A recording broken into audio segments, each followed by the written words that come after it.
Subscribe कीजिए the railway ज्ञानी YouTube channel को और बेल आइकन को दबाइए ताकि लेटेस्ट वीडियो आप मिस ना कर सकें।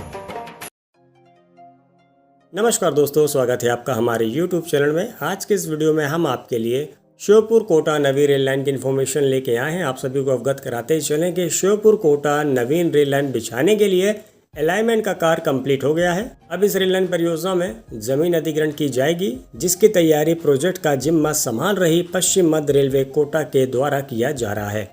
जब तक के लिए रेलवे ने ट्रैक की जद में आने वाली जमीन के क्रय विक्रय पर रोक लगाने के लिए माननीय श्योपुर कलेक्टर जी को पत्र सौंपा है कि अब जो जमीन है ना वो खरीद सकता है कोई और ना कोई बेच सकता है, जिसमें श्योपुर जिले के कनापुर खोंड के अलावा नागदा हल्के भी कुछ सर्वे नंबर शामिल है।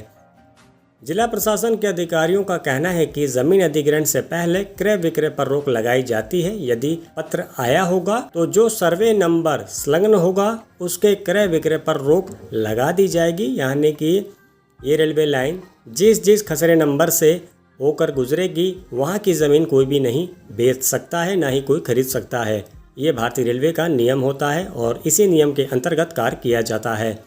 पश्चिम मध्य रेलवे कोटा के मुख्य परियोजना प्रबंधक श्री गौरव मिश्रा जी की ओर से कलेक्टर श्योपुर को यह पत्र भेजा गया है, जिसमें अलाइनमेंट की जद में आने वाले करीब 400 सर्वे नंबर भी शामिल हैं। बताया जा रहा है कि इन सर्वे नंबर की करीब 1700 हेक्टेयर ज़मीन का अधिग्रहण किया जाएगा। आपको बताते चलें कि श्योपुर कोटा के बीच नया ट्रैक बिछाया जाएगा जो दिगोद तक बिछेगा। ये ट्रैक 104 किलोमीटर लंबा बनेगा, जिस पर 2 बड़े पुल पार्वती नदी और एक काली सिंधी पर बनेगा। आपको बताते चलें कि इस नए ट्रैक पर श्योपुर के बाद स्टेशन कनापुर के पास बनेगा। कनापुर के पास बनने वाले इस रेलवे स्टेशन के पास क्वार्टर आदि भी बनाए जाएंगे रेलवे के स्टाफ के लिए, इसीलिए ज़्यादा ज़मीन का अधिग्रहण इस क्षेत्र में किया जाना है। आपको बताते चलें कि आदरणीय श्री लोकेश जागीर जी जो कि कलेक्टर हैं श्योपुर की, उनके द्वारा अवगत कराया गया कि पत्र आया है, तो जिन जमीन पर उन्होंने रोक लगाने को कहा है उनके क्रय विक्रय पर ज़मीन अधिग्रहण की कार्यवाही होने तक के लिए रोक लगा दी जाएगी। इनके अलावा आपको बताते चलें कि श्योपुर के साथ ही नवीन ट्रैक बिछाने के लिए राजस्थान के कोटा जिले के भी कई गाँव की ज़मीन जद में आ रही है, यानी कि इस रेलवे ट्रैक में आ रही है। उनमें भी ज़मीन के क्रय विक्रय पर रोक लगेगी। बताया गया है कि ट्रैक खतौली, इटावा और सुल्तानपुर के बाहर से बनाना तय किया गया है और उसका अलाइनमेंट भी तैयार हो गया है। इसकी ज़मीन की सूची भी तैयार हो गई है, जिसके क्रय विक्रय पर रोक के लिए राजस्थान कोटा कलेक्टर को भी परियोजना प्रबंधक द्वारा जमीन क्रय विक्रय पर रोक का पत्र सौंपा गया है। आपको बताते चलें कि श्योपुर कोटा नवीन रेल लाइन बिछाने के कार्य पर करीब 1000 करोड़ रुपए की राशि खर्च की जाएगी।